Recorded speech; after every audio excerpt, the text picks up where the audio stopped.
Asebiro Yesuna Akulora ni komanda jaler Atingo bada Danyisi mar surrender. Hallelujah. Yung kod pako Ruoth Nyasaye polo malo. Adani mondo lam kata ful nyinga mondo upolo Nyasaye. Kamara mamenti kulwi mondo walam Nyasaye. Yung kod pako Ruoth Nyasaye polo malo. Nyasaye manyalo gik moko duto. Yawa no piny, ne odiochieng. Intie kod Nyasaye. Nyasaye matimo madongo kendo mohero joge. Iseritowa kech nitie oganda mathoth ma ok oneno odiochieng' ma kawuono. To wan nikech ng'wono mari kaachiel kod hera mari, omiyo koro wantie kendo wachiewo kwa ngima. Nyasaye alamo ni mondo janeno mara kamoro amora ma entie mondo winjo wach Nyasach kwe itelne kendo igwedhe. Dong' kod Nyasaye, timne maber, ng'wono mari mondo mi oume. Dong' kod pak dong' ni polo malo Nyasach kwe e nying Yesu ma jawar. Amen. Kuom nying an Pastor Sam Boyi, ayalo Nyasaye, wach mar Nyasaye kanisa mar Cathedral of Praise. Kanisa iluongo ni Cathedral of Praise. E dala mar Nairobi kamoro ne Imara Daima. Kama tiit Nyasaye kawan kod Bishop Jonah Obonyo.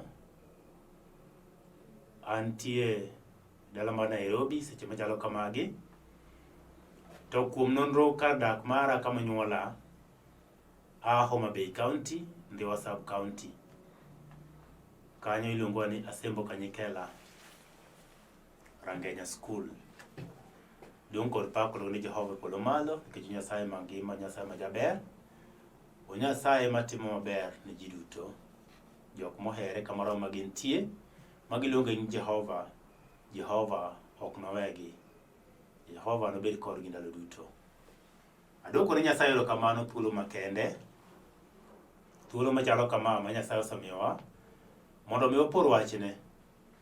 Wach Nyasaye mowacho ni ongima kendo otiyo. Mowacho ni wach Nyasaye ne entie kendo entie sani kendo pod obiro betie. Mowacho ni wach Nyasaye ok lokre. Osiko manyaka chieng'. Gik moko duto biro kalo. To wach mar Nyasaye ok nokal. Nikech en gima Nyasaye nosegero moguro e polo malo. Miyo ok onyal kalo. Gik moko lokore. Gik moko biro to kalo. Dhano nyuolo to kendo gidhi gikalo gi tho. Ndalogi dhi kamano kendo giti. Gik moko iloso to gin nyaka gi ndalogi mag giko ma kosechopo to koro ginya chako tiyo kendo. To wach Nyasaye to siko manyaka chieng'. Nikech Nyasaye onogono en biro siko manyaka chieng'. Adwa yalo wach Nyasaye kendo den wasome buk mar Wuok. Wuok en buk mar 2 mar Muma. Adwa nasome kamoro Wuok 14 matindo 10 nyaka 13. Wuok 14 matindo 10 nyaka 13. Wi wach madhi wuoye kawuono en Nyasaye Mareso Joge. Nyasaye Mareso Joge. Adwoko ni Jehova erokamano. Wasom wach Nyasaye mowacho kama. Buk mar Wuok 14 matindo 10. Kendo ka Farao nosudo machiegni, nyithind Israel noting'o wang'gi. Kendo ne jo-Misri nobiro bang'gi. Mine giluor ahinya, kendo nyithind Israel noywak ni Jehova. 11 wacho ni kendo ne giluwo ni Musa niya, nikech kar liete ne onge e Misri, emomiyo ikelowa mondo wathoe e thim. Mar ang'o isetimonwa kama kigolowa e Misri. 12 wacho ni ok ma e wachno koso ma ne ok ma e wachno koso mane waluoni e Misri ka wawacho wewa mondo wati ni jo-Misri nikech bernwa kwatiyo ni jo-Misri moloyo kwatho e thim. Kendo Musa nowacho ni ji mana 13 kendo Musa nowacho ni ji kik uluor, chung'uru mos une warruok mar Jehova ma enotimo tinendeni, nikech jo-Misri museneno kawuono ok nuchak unengi kendo nyaka chieng'. Muma mar Nyasaye wuoyo kuom nyithind Israel. Wasewinjo sigana mathoth gi weche mathoth kuom nyithind Israel manodak e piny jo-Misri. Muma osemiyowa sigandgi kuom higni duto mane gintie e pinyno, kaka ne gisandore kendo ne githagore. To muma wasomo kawachona ni Nyasaye nooro jatichne mondo mi odhi ores nyithinde e piny Misri. Musa nodhi. To Musa ka nodhi, Nyasaye ne ni kode. To mumachi nochopo kama koro Nyasaye osegolo nyithind jo-Misri e piny, nyithind jo-Israel e piny Misri. To ka jogi ne wuok e piny Misri, mumachi ne giwuok oganda maduong'. Kendo ne giwuok gi mwandu mane ok gidhi e pinyno, nikech ne gidhi e pinyno gi lwetgi nono to gia gi mwandu mathoth mokalo. To mumachi Nyasaye nogologi gi tekone owuon, gi masiche manotimo e piny Misri. Jo-Israel noneno masiche duto te mane Nyasaye otimo e piny Misri. Kuom masiche duto mane Nyasaye otimo gi lwet Musa, jo-Israel ne gin joneno. Kendo ne gineno gigi katimore ka Nyasaye kumo jo-Israel, jo-Misri amin, to jo-Israel piny kama gidakie. Excuse me. Jo-Israel piny kama gidakie Goshen. Ne onge gimoro manyalo timore. Masiche mane biro e piny Misri ne ok nyalo donjo e piny Goshen. Nikech ang'o? Nikech Nyasaye nosechopo kama koro odwa mondo ogol joge ne piny Israel, to nodwaro mondo masiche onen ratiro ni kare jo-Israel gi nyithinde manoyiero. Minyamo manyiso ni Musa notiyo kod lwet Nyasaye e piny Misri. Musa ne ok en ng'ama lich ahinya. Musa ne en ng'ama nonyuol ka ruoth. Nikech diere manonyuole nyithindo ne inego nyithindo machuo ma yawuoyi. To mingi nokawe modhi opande e pi. To nyar ruoth obiro yude e pi kobiro luokre. Nikech Musa nopande mana kama nyar ruoth luokrega.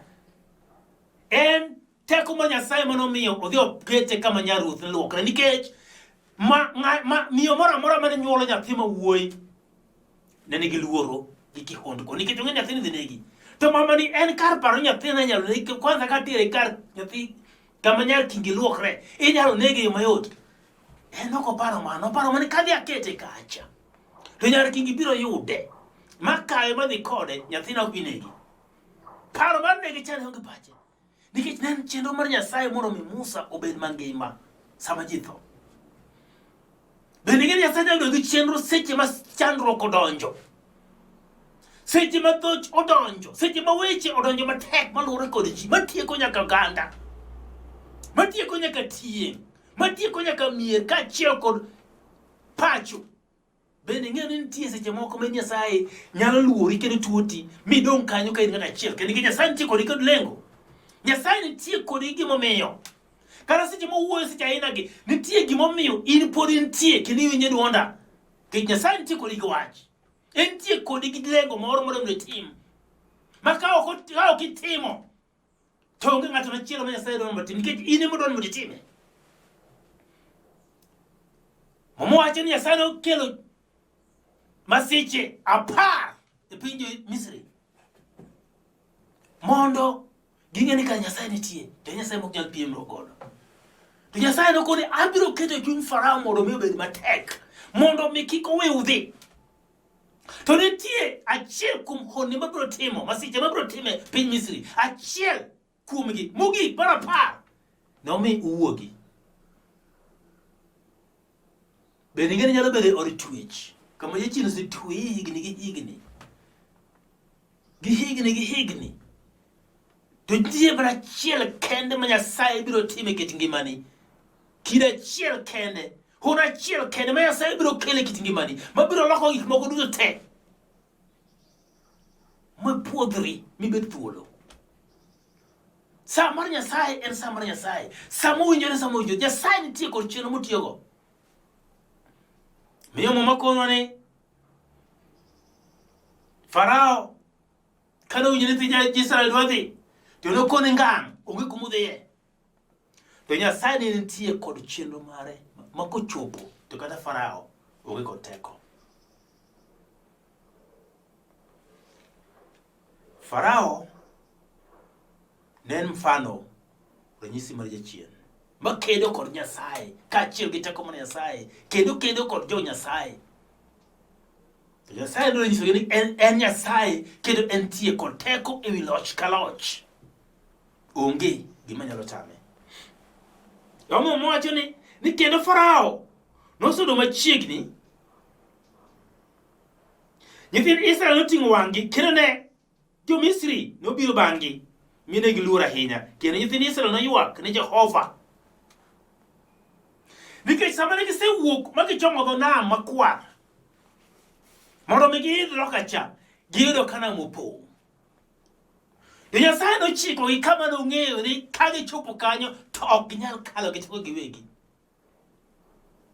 Gisewuotho ei thim, gichomo nam makwar, to gineno ka nam oyienyo, nam opong', to Musa ochomo korgi nam ni kanyo te mwadhi kale. To nyithind Israel ng'iyo nam to wacho ni ai, wadhi kalo ka nang'o? Kama pi lilo mantie ni Musa ni otimre kodwa nade? Gichako ywak. To Musa ang'o matimore? Ka ging'iyo chien to gineno jolweny mag jo-Misri ka lawogi kendo biro gi farese gi gilweny te. To ka ging'iyo mbele to gineno nam makwar kogangore, ogingore ma ok ginyal kalo. Koro gin e kind nam makwar gi jolweny ma jo-Misri ma jowasikgi. To luoro mago machako ywak kendo Musa ni Musa, ne wakweri, Musa ne wakweri, wewa piny Misri, ikelowa e thim ka nikech ang'o? Mondo obe otho gi nyithindwa. Nikech ang'o? Misri ne onge liete manyalo ikwa. Nikech ang'o? Misri ne onge chiemo manyalo chamo. Nikech ang'o? Dak ni wawatino jo-Israel. To mana kaka jachien bedo wuok gi ji seche machalo kamano. Ni kama intiere ni kama ber. Kik iwuogi idhi kanye. Onge kama ne gidhiye sani. Nikech ang'o? Antie gimoro manyalo miyi. Ka Nyasaye kubira dhiye onge gimoro. Kucho tuo. Ka ema nitie gik moko duto mayudore. Mayom midwaro. Ngima mayom midwarono ni ka. Gik mabeyo beyo mamoro wang'go ni ka. Gimoro amora mili ni ka. Moro te minyalo dwaro e piny ka ni ka. Idhi omo ka Nyasaye. Ne ging'iyo ma gineno ni onge kuma wadhiye. Musa okawowa to okelowa e thim. Koro watho. Ng'ato ang'ata dhi tho. Gi nyithindwa wadhi tho. Dak nowewa piny Misri. Jachien nyalo umo wang' ng'ato ma ng'ato ok nyal neno ni kare nitie gimoro maber mabiro nyime. Nikech uneno ka aora, koneno ka nam makwar ogingore nyime. Okone ka aserumo. Adakoni kawuono nitie gimoro maber ma Nyasaye dwa timo e kit ngimani. Wek ng'iyo kumidhiye. Wek ng'iyo gima ni mbele ni no. Wek ng'iyo gino ni gino lich mok nyal. Kit Nyasaye mose bedo kodi ndalo duto go te. Mose keti nyaka kama entie no. Ok okia gimotimo. Kech mowacho ni ka intie kod yie matin ka koth karadel mana Yesu onyiso ji. Ni to kare inyalo kone kata God ni chorri kati wuogi to God wuok ma wene yo.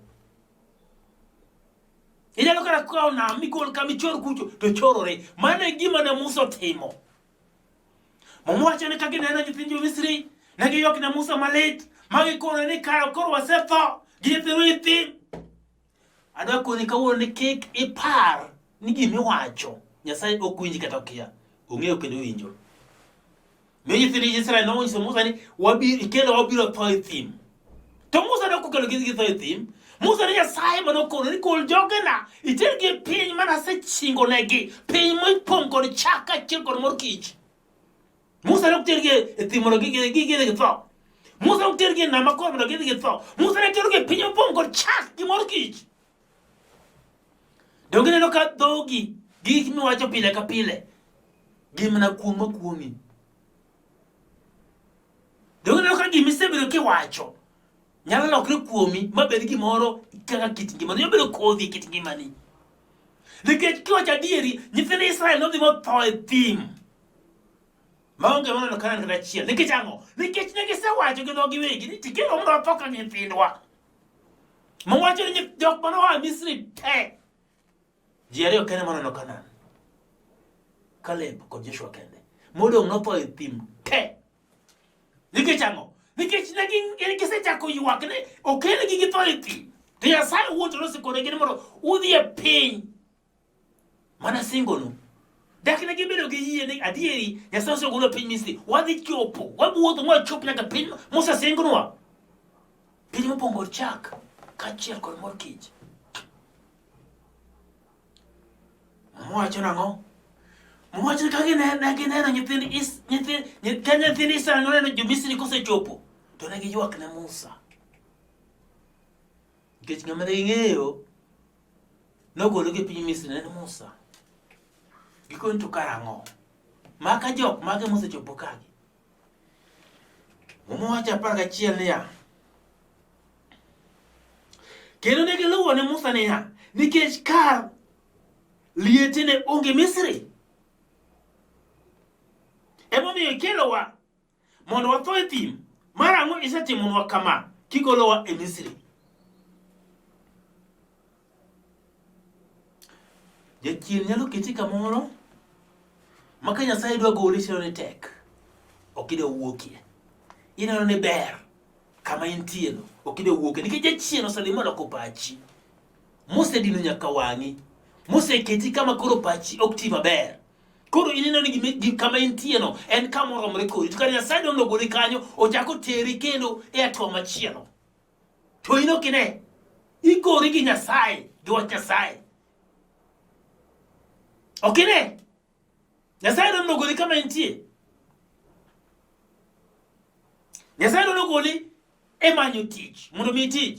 In ok ine, imor kiwuotho gi jowadu umanyo tich. Ni mano uchako ya club maru ati jobless club.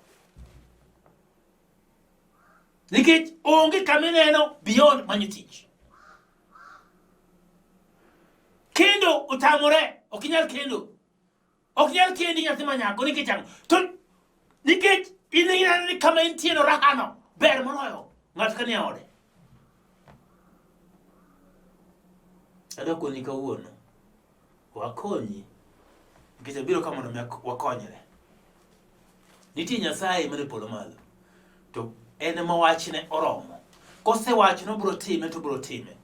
Kosewacho ni luka lukanyo. Kosewacho ni ka ok ber ok ober. Wek winjo dwol machielo machako wuoyo kodi moa kando. Winj wach mar Nyasaye. Mwacho ni negikone Musa 12 to ok ma e wach koso mane waluwo ni Misri ka owacho wewa mondo watini jo-Misri. Nikech kama gitieno magilose matafari gidel bende kichwadogi to gikech bende gin go. Gin wasumbini. Kane gichopo e thim to ni kare macha ne ber moloyo kama Nyasaye terogie. To Nyasaye to nyiso maber ang'owa? Piny mopong' kod chak gi mor kich. Piny mopong' kod chak gi mor kich. To gineno ni kare bedo wasumbini kacha ne ber moloyo kuma gidhiye. Nikech ang'o? Nikech pok gichopo kama gidhiye to gineno kama gintieni koro rachie moloyo kuma giaye. Winji, gimoro amora nitie gi sane. Emomiyo nyathi konyuol to nitie sama pod imiye chak mar thuno. Nitie sama pod iting'e, obiro nyaka diedo, koko chako wuotho tata. Koko biro chako dhi mbele koko ndanga achiel achiel. mobed nyathi mochak dhi skul, mobed ng'ama ng'ongo. Gimoro ka gimoro nitie gi line moluwo, process mare nitie. Miyo kata Nyasaye, en bende Nyasaye mantie kod process. Samo chakore bro chakre gima thin, lakini gikone en gima duong' kendo gima ber. Bibiro mor kendo ibiro wuoro. Nito kare gini ni gima ber. Nyasaye kare nitie kod mag chenro maduong' machalo kama. Nyithind Israel noneno. Magiting'o wang'gi ma giwacho ni oganda mabiro ni wang'eyo ma Farao. Musa nochung' okonegi. Ero osenyisa kucho ne ber. Tije manotimo ka. Sanduk mane sanduk kucho ne ber nu. Bedo musumba nuwero. Kech manoriyo go nuwero. Ero kucho ne nitie liete mane iko uwe. Thim kata onge liel. Kan biro ikunye mi ikie. Tona kono gimoro achiel kawuono. Ni jo-Misri muneno go kawuono ni. Muneno kawuono ni. Jo-Misri go. Musa nokwacho jo-Misri ka. Gech Musa chunye mane en go. Ne ok oneno jo-Misri. Chunye ma iye cha. Ne ok ne jo-Misri. Ne neno Kanaan. Chunye ma iye cha. Ne ok winjo wach mar jo-Misri. Ne winjo wach mar Nyasaye. Chunye ma iye ne ok oneno jo-Misri. To jo-Israel. Nikech gin jok maneno gi wang' ma oko. Ok wang' ma iye. Gine gineno jo-Misri ka lawogi. To Musa nokonegi 13 niya. Nikech Musa nowacho ni ji kik uluor. Chung'uru. Chung'uru mos. Une warruok mar Jehova. Ma enotimu tinende. Nikech jo-Misri museneno kawuono. Museneno kawuono. Unu museneno gi. Ok ni mwaseneno. Musa wacho ni museneno. Matiende Musa ne onge kodgi achiel. Gik mane giwacho go. Musa nokorire kodgi achiel. E paro mane kodi. Onge ng'ato machielo manyalo gola kama mokene. Mak mana Nyasaye Jehova. Manyachwich polo ka achiel kod piny odak e polo malo. Modak apanda. Ine mabiro iri kawuono mondo mi resa. Ine mabiro iri kawuono mondo mi akbada. Ine mabiro iri kawuono mondo mi ting'a malo. Ine mabiro iri kawuono mondo mi para. Mondo mi mantie. Midhiero ka achiel kod charo kumaka. Akele nyimi kawuono. En karang'o mane ywak ne Jehova. Donge ka ithi sandruok ywak ne Jehova. Donge ne ithi sandruok. Ma Musa nokone ni kik uluor. Adokoni kawuono kik iluor. Weche mapek momaki kik iluor. Kata ka in gi wach moro e kot momaki mapek. Momiyo ok nindo gotieno kik iluor. Kawuono ang' niende maber. Kich Nyasaye biro kedo ni. Lo ma ng'ato do maino ok bi chako mai kendo. Nyasaye biro kedo ni. Jok mano biro pay. Ok gini bi kendo gibiro pay. Ok gibisono machiegni kendo irane ni. Nikech Nyasaye biro kedo ni. Kik iluor. Dongo do Nyasaye polo malo. Chung motegno. Ling mos.